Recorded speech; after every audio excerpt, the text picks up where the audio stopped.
안녕하세요, 고선생입니다. 김영랑의 모라니 피기까지는 살펴보도록 하겠습니다. 자, 시간 좀 까다로워요. 왜 까다롭냐면은 상징적인 어휘가 사용이 되었기 때문이죠. 이렇게 여러분들이 스스로 해결할 수 없는, 해결하기 좀 어려운 그런 시들은 여러분들이 꼭 학교 선생님이나 학원 선생님들의 어떤 필기에 의존하는 경우가 많아요. 그러지 말고 상황과 반응이라고 하는 어떤 뚜렷한 기준을 여러분들이 뽑아보면서 전체적인 주제와 시가 지니고 있는 전체적인 스토리를 여러분들이 한번 따져보도록 노력을 하셔야 됩니다.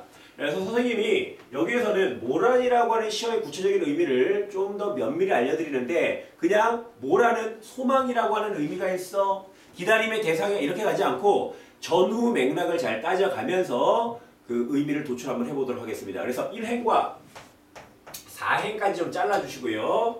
5행부터 10행까지 잘라주시고 3등분에 나눠서 선생님의 설명을 이어보도록 하겠습니다. 자, 먼저 1행부터 한번 읽어보도록 할게요. 모란이 피기까지는 나는 아직 나의 봄을 기다리고 있을 테요. 모란이 뚝뚝 떨어져 버린 날 나는 비로소 봄을 여윈 설움에 잠길 테요. 자, 좀 난해해. 어떤 표현인지 잘 모르겠지만 우리가 한번 독해를 해보도록 하겠습니다. 두 번째 행과 네 번째 행을 살펴보시면은 뭐뭐 할 테요. 여기다가 주목을 해봐. 네 번째 줄도 마찬가지야. 2행과 4행에 보면 뭐뭐 할 테요가 있죠. 얘네들의 의미는 무엇입니까? 무엇 할 것이다.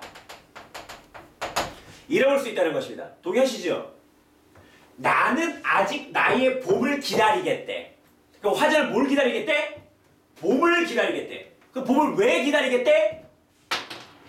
모란이 피니까 기다리겠대. 그래서 1, 2행을 묶어봐. 모란이 피기까지는 나는 아직 봄을 기다리고 있을 테요. 근데 화자의 태도가 나왔어요. 요 시어에다가 한번 주목해 봅시다. 나는 아직 나의 봄을 기다리고 있겠대. 그럼 아직이라고 하는 어휘는 보통 여러분들 언제 씁니까? 놀이동산에 가야 돼. 아빠 아직 안 왔어?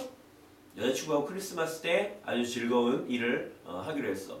아직도 크리스마스는 안 왔어? 뭔가 기다림에 대한 간절함이야. 그렇죠? 그래서 기다리고, 그 기다림은 어떻게? 간절하게 표현한 내용이다. 그래서 나는 간절하게 봄을 기다리고 있을 것이다. 그러면은 이 한 줄만 보면 어느 정도 주제가 잡히는 것 같지요? 봄을 왜 모란이 피니까? 기다리고 있겠대. 그럼 여러분들 뭘만 하면 됩니까? 봄의 구체적인 의미, 얘만 밝히면은 어느 정도 스토리가 나오는 거 아니야. 이렇게 들 줄 알았는데 3, 4행에서 배만 때리고 있네? 볼까요? 모란이 뚝뚝 떨어져 버린 날. 근데 그 모란이 떨어져 버린 날 나는 비로소 봄을 여윈 설움에 잠길 테요. 비로소 봄을 이별한 그 서러움이라고 하는 정서 체크. 서러움에 잠길 것이다. 근데 이것도 뭐뭐 할 것이다인데 서러움에 잠길 것이다? 뭔가 다짐하기는 조금 무리가 있는 문장인 것 같아. 그런데 우리 여기에서도 비로소라고 하는 부사어에다가 조금 집중을 해주시기 바랍니다. 나는 비로소 뚝뚝 떨어져 버린 날 비로소 서러움에 잠길 것이다. 그럼 얘와 얘를 좀 뒤집어 볼까? 모란이 떨어져서 서러움에 잠길 것을 알지만 나는 그럼에도 불구하고 모란이 피는 봄을 기다릴 것이다. 요래 돼버리면은 뭔가 구체적인 의미가 잡혀 나가기 시작하는 거야. 무슨 말인지 알겠습니까? 1행부터 4행까지 다시 한번 읽어볼게요. 모란이 피기까지는 나는 아직 나의 봄을 기다리고 있을 테요. 모란이 뚝뚝 떨어져 버린 날. 뚝뚝은 뭡니까? 음성상징어지요. 음성상징어는요, 잘 봐. 음성상징어는 의태어와 의성어를 다 포함하고 있는 내용이에요. 그러면 음성상징어는 매우 감각적인 표현이야. 의태어라면 시각을 건드릴 것이고 의성어라면 청각을 건드릴 거야. 이렇게 감각적인 표현들은 매우 구체적인 설명이 가능하다. 그래서 우리가 문제 풀 때는 감각적이라고 하는 말과 구체적이라는 말을 동일시하는 것은 무리지만은 비스무리하게 가져가셔도 되겠다. 그래서 음성상징어를 통해서 뚝뚝 떨어져 버린 날 당시의 화자의 심리적 상태를 매우 구체적으로 보여주고 있다. 감각적으로 표현하고 있다. 이렇게 보시면 되겠습니다. 그래서 모란이 떨어지는 모습을 매우 감각적이고 구체적으로 보여주고 있다. 이렇게 설명하고 있습니다. 자, 1행부터 다시 읽습니다. 모란이 피기까지는 나는 아직 나의 봄을 기다리고 있을 테요. 모란이 뚝뚝 떨어져 버린 날 나는 비로소 봄을 여인 서름에 잠길 테요. 그래서 여기서는 기다림과 서름이 핵심이지만은 그 기다림과 서름을 좀 더 구체적으로 자세하게 보여주는 어휘는 뭐다? 아직과 비로소가 되겠다. 그러면 이 녀석은 뭐 하겠대? 봄을 기다리겠대. 왜? 모란이 피니까. 설령 떨어져서 서름이 있다 할지라도 그때서야 서러워할 것이고 그 전까지는 뭐 하겠대? 기다리고 간절하게 기다리겠대. 됐습니까? 그러면 5행서부터 한번 살펴보도록 하겠습니다. 자, 4행까지는 화자의 태도가 드러났는데 5행부터 10회까지 결과적으로 내용을 말씀드리자면 이것은 모란이 떨어졌을 때의 화자의 반응을 좀 더 구체적으로 보여주고 있습니다. 잘 봐봐. 5행부터 10회까지 어렵지 않아요. 쭉 한번 읽어봐. 이 내용은 3, 4행을 좀 더 구체적으로 보여줄 뿐이야. 여러분들이 초장에서 전체적인 스토리와 주제를 잡았기 때문에 5행부터 그 뒷부분까지는 이 내용을 좀 더 구체적으로 설명해 주는 것이다. 이렇게 이해하시면 되는 겁니다. 5행. 어느 5월 어느 날. 그 하루 무덥던 날이야. 5월이란 말이야. 꽃은 언제 핍니까? 봄에 피죠 보통. 그리고 언제 집니까? 여름에 지죠. 떨어져 누운 꽃잎마저 시들어 버리고는 천지에 보라는 자취도 없어져 버렸단 말이야. 뻗쳐오르던 내 보람이 서운하게 무너졌대. 내 보람이 무너졌대. 없어져 버렸대. 그래서 어떻대? 서운하대. 그럼 보람이 없어졌어. 보람이 무너졌단 말이야. 그럼 뭐가 없어졌어? 그렇죠. 모란이 없어졌지. 모란은 뭐다? 봄이다. 그러면 이 보람이라고 하는 것은 모란을 지칭하는 내용이겠네. 모란이 피었을 때 화자는 뭘 느껴? 보람을 느껴. 그 보람이 싹 없어져 버렸을 때 이렇게 되는 것이야. 그러니까 없어져 버렸을 때, 떨어져 버렸을 때를 설명하는 내용이긴 하지만은 우리가 이 시행을 통해서 모란의 구체적인 의미를 잡을 수가 있다. 이렇게 되는 것이지. 모란이 지고 말면 그뿐 내 한 해는 다 가고 말아. 쓸모없다는 말이야. 모든 것들은 쓸모없단 말이야. 몸 빼고 모란 빼고. 그러니까는 모란이 떨어졌을 때에 모란이 지고 말면 그뿐 내 한 해는 다 가고 말아. 그러니까 모란이 지는 것을 어떤 인생 전체를 잃어버리는 듯한 내 모든 가치를 다 모란에 투영하고 있는 것이야. 이해되셨죠? 360날 늘 섭섭해 웁니다. 한양 늘 언제나 이런 뜻이죠. 360날 한양 섭섭해 웁니다. 그런데 한 해와 360날이라고 하는 것은 같은 의미잖아. 365일 정도 잡으면 되는 거니까. 그러니까 한 해 동안 360날 이것은 같은 내용이지만 왜 구체적으로 이렇게 표현을 했냐 하면은 화자의 정감의 깊이, 어떤 서운함이라고 하는 슬픔이라고 하는 그 정감의 마이너스적 깊이를 구체적으로 보여주기 위해서 360날이라고 하는 시어를 썼다. 이렇게 볼 수가 있겠지. 그래서 모란이 지고 말면 그뿐 내 한 해는 다 가고 말아 360날 한양 섭섭해 웁니다. 그러니까 3행과 4행에서 보여주는 내용과 크게 다르지가 않지요.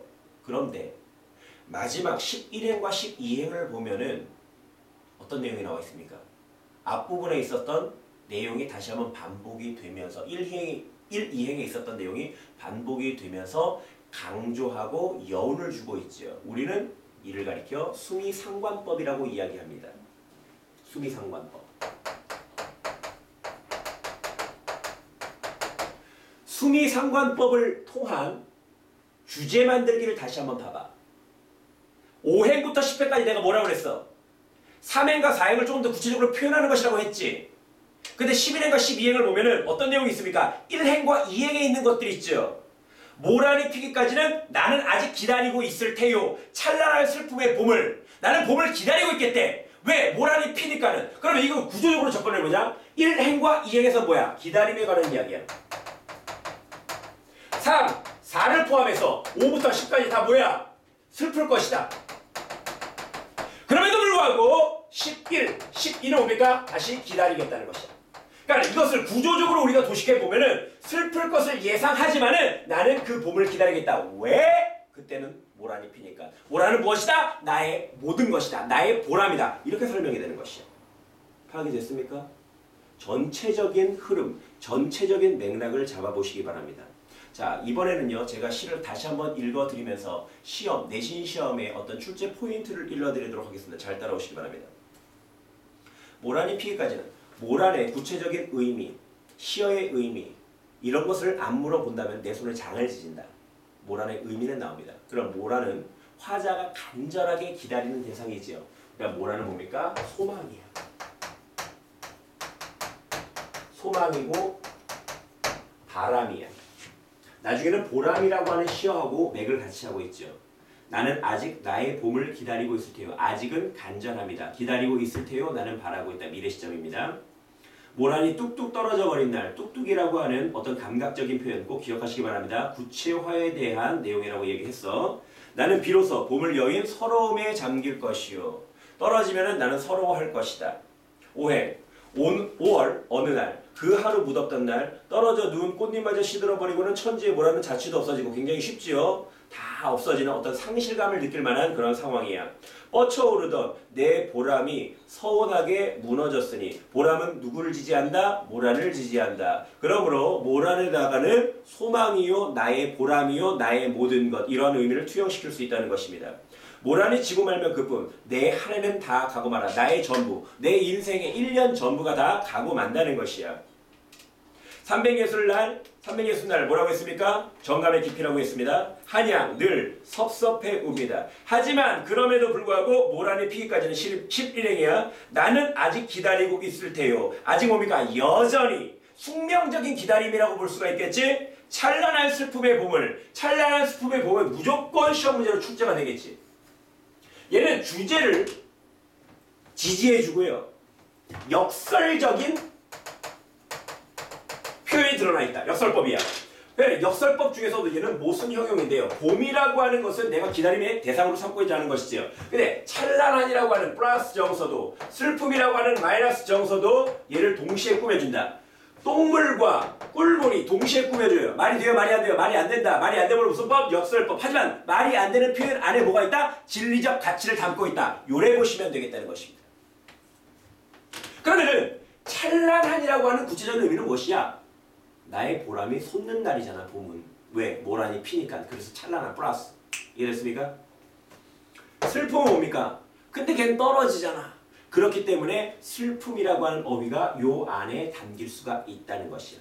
이 어휘와 이 어휘는 성격이 다르지만 내용상 봄을 동일하게 꾸며줄 수 있는 것들이다. 양립 가능하다. 이렇게 여러분들이 보시면 되겠습니다.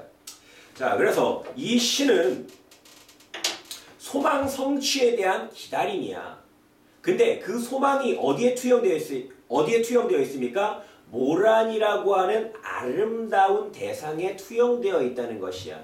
그러니까 이 사람은요, 뭔가 모란이라고 하는 것으로서 표현될 수 있을 만한 아주 아름다운 소망을 항상 기다리고 있나 봐. 그래서 이 시의 성격을 한번 봤더니 계속 선생님이 그냥 적어줘. 야, 이 시의 성격 유미적, 탐미적이야. 이렇게 이야기를 한단 말이야. 그래서 유미적, 탐미적 필기했죠. 이건 아름다움을 추구하는 자세래. 근데 도대체 이 시가 왜 유미적, 탐미적인지를 모르는 거야. 그러니까 분명히 필기는 했어. 아름다움의 추구? 유미적, 탐미적이래. 근데 이 시가 왜 유미적인, 탐미적인지를 몰라.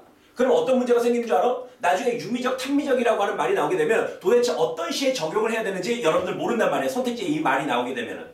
무슨 말인지 알겠죠? 이 시가 왜 유미적이고 탐미적이냐 하면요. 이건 같은 말이잖아. 아름다움을 추구하는 거야. 아름다움이 뭐야? 가치야. 이때 가치는 누구를 통해서 드러나? 화자를 통해서 드러나. 그러므로 얘는 뭐야? 화자의 가치야.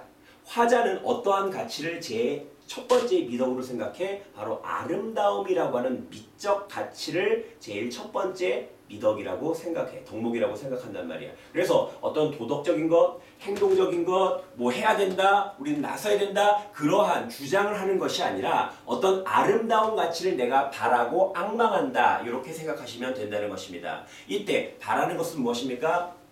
모란을 통해서 드러나는 것이야. 그 그 뭐라는 내가 간절하게 바라고 있기 때문에 그 아름다움의 가치는 어떻게 표현돼? 나의 소망으로 표현된다. 이렇게 여러분들이 생각하시면 되는 겁니다. 자, 이것들 말고도요. 모란의 상징적 의미, 모란, 봄, 보람 요 세 개는 같은 의미에 씌어야 모란, 봄, 모란 체크하시기 바라고요. 그 다음에 여성적 어조가 있죠. 있을 태요, 잠길 태요, 무너졌느니 우엄내다 따위의 어미를 잘 살피시기 바랍니다. 그 다음에 내가 아까 뭐라 그랬어? 한 해와 360날은 같은 의미이지만 360날로 표현한 것은 뭡니까? 어떤 화자의 슬픔의 정감의 깊이를 표현했다. 이렇게 이야기를 했죠. 그 다음에 역설적 표현 찬란한 슬픔의 봄. 요렇게 여러분들이 순차적으로 이해를 하시면 될 것입니다.